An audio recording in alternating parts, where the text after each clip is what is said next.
ហេតុការគ្រោះរន្ធជួយដីដ៏ខ្លាំងបំផុតដែលមិនធ្លាប់មាននៅប្រទេសថៃបងប្អូនកណ្ដាលទីក្រុងបាងកកតែម្ដងគឺកើតឡើងនៅថ្ងៃទី28 ខែមីនា 2025 នេះបងប្អូនវេលាម៉ោង 1:30 នាទីថ្ងៃត្រង់គឺរន្ធជួយរហូតដល់ 7.9 វិកទ័រគឺជាកម្រិតធ្ងន់មួយ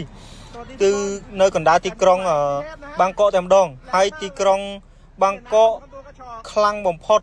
បន្ទាប់មកប្រទេសមីយ៉ាន់ម៉ាប្រទេសឡាវហើយនិងប្រទេសកម្ពុជារងផលប៉ះពាល់តិចតួចមែនទែនបងប្អូនក្រៅពីនឹងគឺធ្ងន់ធ្ងររហូតដល់ថ្នាក់បាក់អាគារផ្សេងក៏ដូចជារង្គើខ្លាំងនៅខុនដូនៅអាគារម្ដុំបន្ទុះណាមម្ដុំផ្សារធំនៅប្រទេសថៃបងប្អូនហេតុការណ៍នេះបានធ្វើឲ្យភ្ញៀវទេសចរទាំងក្នុងស្រុកនិងក្រៅស្រុកអើលរត់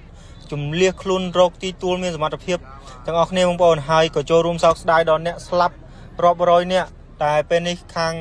កាសែតថៃអត់ទាន់បានបញ្ជាក់ពីព័ត៌មានជាក់លាក់នៃមនុស្សស្លាប់នេះបងប្អូនហើយ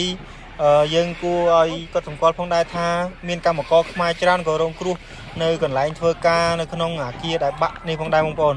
សូមជួយចែករំលែកផងហើយក៏សូមចូលរួមរំលែកទុក្ខដល់គ្រួសារសពទាំងអស់